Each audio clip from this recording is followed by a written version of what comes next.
అందరికీ నమస్కారం.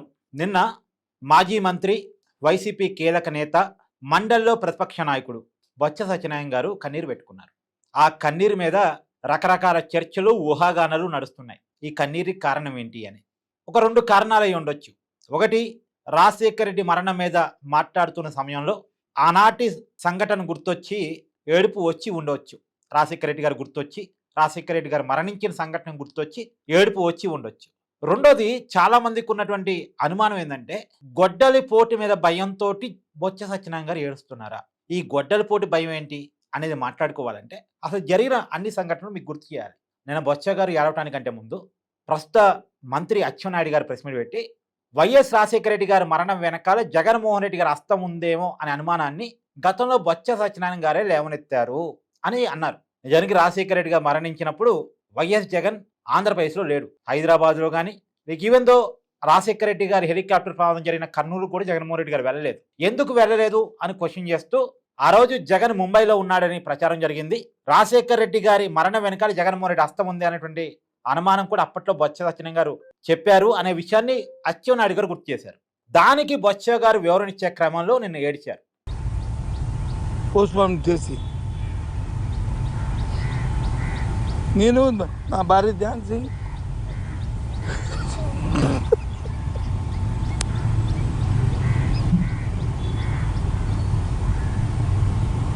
ఆ ఏడుపు ఎందుకు అనేది క్లియర్గా మీకు తెలియాలి అంటే గొడ్డలిపోటు భయం అనే ఇందాక ఒక కారణాన్ని మనం చర్చించుకున్నాం కదా. కారణం అంటే అలా ఎందుకు అనుమానం అంటే 2009 సెప్టెంబర్ 2వ తారీఖు వైఎస్ రాజశేఖర రెడ్డి గారు మరణించారు. నల్లమల అడవుల్లో హెలికాప్టర్ మిస్సింగ్ అయింది. ఆ రోజు జగన్మోహన్ రెడ్డి గారు ఎక్కడ ఉన్నారో కరెక్ట్గా ఎవరికి తెలియదు. కొంతమంది ముంబైలో ఉన్నాడని అంటారు, లేదు కొంతమంది హైదరాబాద్లోనే ఉన్నాడని అంటారు, తెలియదు. కానీ ఆ చనిపోయిన రోజు సహజంగా తండ్రి హెలికాప్టర్ మిస్సింగ్ అయింది అంటే కొడుకుగా హుటాహుట్న కర్నూలు జిల్లా వెళ్ళాలి. ఎందుకంటే నల్లమల అడవులు కర్నూలు జిల్లా పరిధిలో ఉన్నాయి కాబట్టి అక్కడికి వెళ్ళాలి. తండ్రి హెలికాప్టర్ కోసం గాలింపు చర్యలు చేపట్టాలి, ఒక కొడుకుగా బాధ్యత. కానీ జగన్మోహన్ రెడ్డి గారు కర్నూలు కూడా వెళ్ళలేదు. ఆనాటి రాష్ట్ర మంత్రులు రఘువీరారెడ్డి, డొక్కా మాణిక్య వరప్రసాద్ అంటే వీరిద్దరు రాష్ట్ర మంత్రులు అక్కడ లోకల్ నాయకులతో కలిసి ఒక 20 కిలోమీటర్ల పాదయాత్రగా నడుస్తూ ఆ హెలికాప్టర్ కోసం గాలింపు చర్యలు చేపట్టారు. ఆ రోజు పెద్ద ఎత్తున వర్షం, అడవుల్లో వరద, అయినా సరే ఆ పరిస్థితుల్లో కూడా కాలినడకన 20 కిలోమీటర్లు వారు నడుస్తూ, రఘువీరారెడ్డి గారు ఇప్పటికీ కాంగ్రెస్లోనే ఉన్నారు, డొక్కా మాణిక్య వరప్రసాద్ గారు మధ్యలో వైసీపీకి వెళ్ళి ఇప్పుడు టీడీపీలో ఉన్నారు. వాళ్ళిద్దరే పాపం ఒక 20 కిలోమీటర్లు నడిచి హెలికాప్టర్ కోసం వెతికారు. మొత్తానికి ఆర్మీ వాళ్ళు వాళ్ళ సెర్చింగ్, వాళ్ళు గవర్నమెంట్ తరఫున ఆర్మీ వాళ్ళు హెలికాప్టర్ ప్రమాదం జరిగిన సంఘటన స్థానాన్ని గుర్తించారు. ఆ సంఘటన స్థలానికి అప్పటికి మంత్రులు కూడా చేరుకున్నారు. కానీ జగన్మోహన్ రెడ్డి గారు ఆ రోజు ఆచూకీ లేదు. ఎక్కడ ఉన్నారో, ఏం చేస్తున్నారో ఎవరికి తెలియదు. కానీ ఆ తర్వాత రోజు మార్నింగ్ మాత్రం సీఎం జగన్మోహన్ రెడ్డి అని చెప్పి సంతకాల సేకరణ కార్యక్రమం జరిగింది. సంతకాల సేకరణ జరిగిన కార్యక్రమాన్ని ఈరోజు అందరూ ధృవీకరిస్తున్నారు. ఆ రోజు బొత్స గారు కూడా ఆ సంతకాల సేకరణ కార్యక్రమం దగ్గర అక్కడే ఉన్నారు. కాదే ఆ రోజు మరి బొత్స గారు సపోర్ట్గా ఉన్నారా, వ్యతిరేకంగా ఉన్నారా కరెక్ట్గా తెలియదు. కానీ ఆ రోజు అయితే అంటే ఆ తర్వాత జరిగిన రాజకీయాల్లో జగన్మోహన్ రెడ్డి గారితో బొత్స గారు లేరు. ఆ రోజు బొత్స గారు కాంగ్రెస్ పార్టీలోనే ఉండడానికి ఇష్టపడ్డారు. కానీ జగన్మోహన్ రెడ్డి కాంగ్రెస్ నుంచి విడిపోవడానికి ఇష్టపడ్డాడు. ఎందుకు? కాంగ్రెస్ హైకమాండ్ జగన్ సీఎం పదవి ఇవ్వడానికి నిరాకరించింది. మొదటిసారి ఎంపీ, అప్పుడే ఎంపీ అయ్యారు, ఇంకా లైఫ్ ఉంది, రాబోయే కాలంలో ముఖ్యమంత్రిగా చేస్తాం, ఇప్పుడైతే రోషయ్య గారిని తాత్కాలిక ముఖ్యమంత్రిగా పెడుతున్నాం అని చెప్పారు కాంగ్రెస్ హైకమాండ్. దానికి జగన్మోహన్ రెడ్డి గారికి కోపం వచ్చింది, నన్ను ముఖ్యమంత్రి చేయరాని. తండ్రి శవం పక్కనుంటే సీఎం పదవి కోసం జగన్ ఆరాట పట్టడం ఏంటి? సీఎం పదవిని అడగటం ఏంటి? సీఎం పదవి కోసం సంతకాల సేకరణ చేయటం ఏంటి? అంటే తండ్రి మీద ప్రేమ జగన్కి లేదా అనేది ఇక్కడ మనం కీలకంగా మాట్లాడుకోవాలి. సరే పోనీయండి, రాజశేఖర రెడ్డి గారి పేరు పెట్టుకుని పార్టీ పెట్టాడు. పార్టీ పెట్టిన క్రమంలో కాంగ్రెస్కి వైసీపీకి మధ్య రాజకీయ రగడ క్రియేట్ అయింది. ఆ టైంలో బొత్స సత్యనారాయణ గారు కాంగ్రెస్ ప్రభుత్వంలో మంత్రిగాను, పిసిసి అధ్యక్షుడుగాను ఉన్నారు. జగన్మోహన్ రెడ్డి గారితో కలిసి వైసీపీలోకి వెళ్ళలే. అప్పుడు జగన్మోహన్ రెడ్డి గారిని ఉద్దేశించి 2012లో ఐ థింక్ జూన్లో అనుకుంటా అసెంబ్లీ సమావేశాల సందర్భంగా రాజశేఖర రెడ్డి గారి మరణం వెనకాల జగన్మోహన్ రెడ్డి హస్తం ఉందేమో అనే ఒక అనుమానాన్ని లేవనెత్తారు. ఆ అనుమానం లేవనెత్తడానికి ఉన్న కారణాలు ఏంటి అంటే అప్పటికే వైసీపీ ఇంకొన్ని అనుమానాలు లేవనెత్తుంది. ఇది ప్రమాదం కాదు, దీంట్లో కుట్రకోణం ఉంది, రిలయన్స్ అంబానీ, చంద్రబాబు, సోనియా గాంధీ కలిసి రాజశేఖర రెడ్డి ఏదో చేశారు అని కొత్త అనుమానాన్ని వైసీపీ లేవనెత్తింది. లేవనెత్తేసరికి వీళ్ళ హస్తం కాదు, అసలు జగన్మోహన్ రెడ్డి హస్తమే ఉందేమో అనే అనుమానం మాకుంది అని బొత్స గారు మాట్లాడారు. ఆ బొత్స గారు మాట్లాడిందే నిన్న అచ్చెన్నాయుడు గారు చెప్పారు. తర్వాత బొత్స గారు వైసీపీలోకి ఎప్పుడు వచ్చారనుకున్నారు బొత్స గారు? 2014 ఎన్నికల్లో కాంగ్రెస్ తరపున ఎన్నికల్లో పోటీ చేశారు బొత్స గారి కుటుంబం అంతా కూడా. 2014 ఎన్నికల్లో కాంగ్రెస్ పార్టీ తుడిచిపెట్టుకుపోయిన తర్వాత బొత్స గారు కూడా ఓడిపోయిన తర్వాత ఆ తర్వాత కాలంలో రాజకీయ పునరావాసం కోసం వైసీపీలోకి వచ్చారు. అప్పుడు దాకా జగన్మోహన్ రెడ్డిని, విజయమ్మని గట్టిగా కాంగ్రెస్ తరపున కౌంటర్ చేశారు బొత్స గారు. పిసిసి అధ్యక్షుడు హోదాలో, మంత్రి హోదాలో. మీరు కావాలంటే చెక్ చేసుకోండి చరిత్రని. ఇవాళ ఆయన వైసీపీలో ఉంటే ఉండొచ్చు. బొత్స గారు ఒక్కళ్ళే కాదు, చాలా మంది నాయకులు.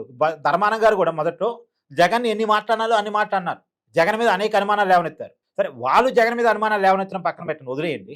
కానీ ఇక్కడ జగన్ రాజశేఖర రెడ్డి గారి మరణం మీద అనుమానాలు వ్యక్తం చేశాడు కదా, రిలయన్స్ కుటుంబం అన్నాడు కదా. చివరికి సీన్ కట్ చేస్తే 2019లో అధికారంలోకి వచ్చిన తర్వాత అదే రిలయన్స్ కుటుంబానికి రాజ్యసభ సీట్ ఇచ్చాడు. మరి తన తండ్రిని రిలయన్సే ఏదో చెప్పించుంటే రిలయన్స్ కుటుంబానికి ఎందుకు ఇచ్చాడు రాజ్యసభ? పర్వీన్ నత్వానికి.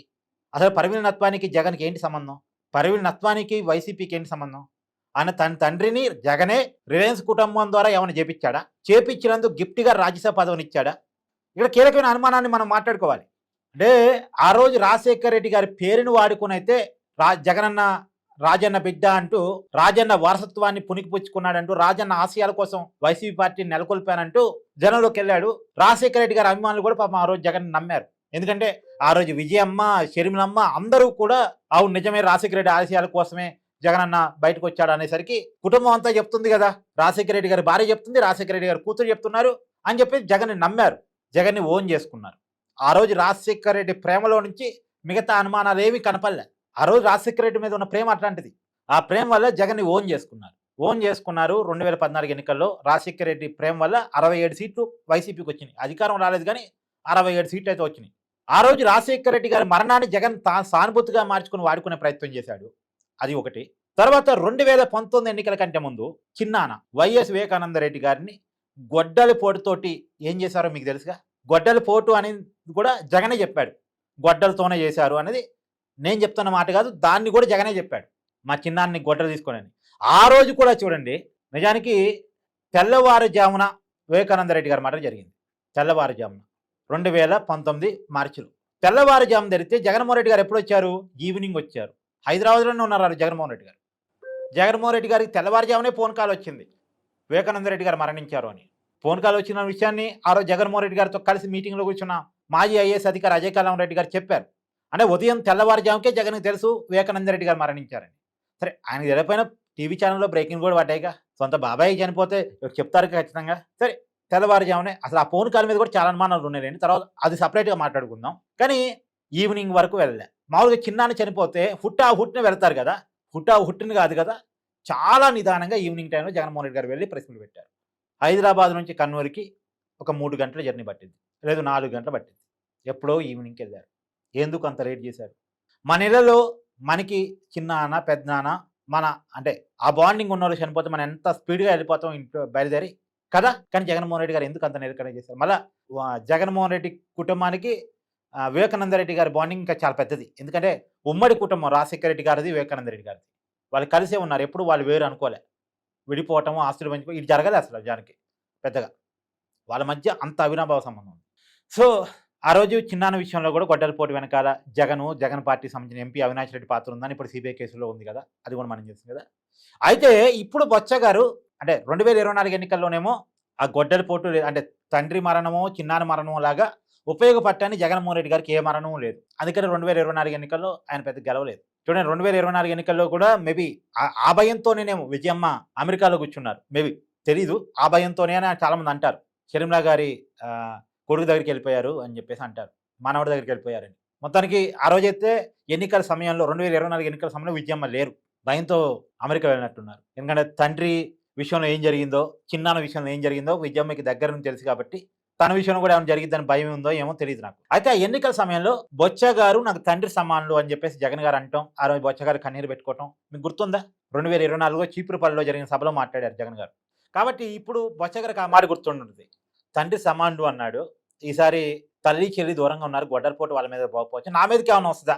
నా మీదకి వచ్చి నా మరణాన్ని కూడా అవతల వాళ్ళ మీద దోసేసి, ఎందుకంటే తండ్రి మరణాన్ని అట్నే దోసేశాడు, బాబాయ్ మరణాన్ని కూడా అట్నే దోసేశాడు, రాజకీయ లబ్ధి పొందడానికి ఉపయోగించుకున్నాడు జగన్మోహన్ రెడ్డి. చిన్నాన్న మరణాన్ని కూడా రాజకీయ లాభాల కోసం వాడుకున్నాడు. నారాసు రక్త చరిత్రాన్ని క్రియేట్ చేసి దాన్ని వాడుకున్నాడు. అలాగే తనను కూడా గొడ్డలి పోటుతో ఏమైనా చేసేసి ఆ మరణాన్ని అవతల వాళ్ళ మీద దోసేసి రాజకీయ లబ్ధి పొందడానికి 2029 ప్రయత్నం చేస్తాడా అని ఒక భయం ఏమన్నా గుర్తొచ్చి కన్నీరు పెట్టుకున్నారా అని. మీకు ఇన్సిడెంట్స్ వరుసగా చెప్పిన అర్థమైంది కదా. రాజశేఖర రెడ్డి గారి మరణం, దాన్ని సానుభూతిగా మార్చుకోవడం కోసం జగన్ చేసిన ప్రయత్నం. 2019లో వైఎస్ వివేకానంద రెడ్డి గారి మరణం, దాన్ని సానుభూతిగా మార్చుకోవడానికి జగన్మోహన్ రెడ్డి చేసిన ప్రయత్నం. ఇప్పుడు 2024లో ఏం దొరకలేదు. 2029లో మళ్ళీ అలాంటి ప్రయత్నం ఏమైనా జగన్ చేసే అవకాశం ఉందా? ఎందుకంటే పాత విషయాలన్నీ రిపీట్ చేస్తున్నాడు జగన్.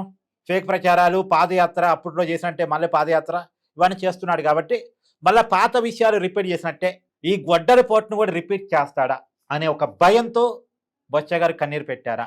మీ అభిప్రాయాన్ని కామెంట్ చేయండి. Thank you.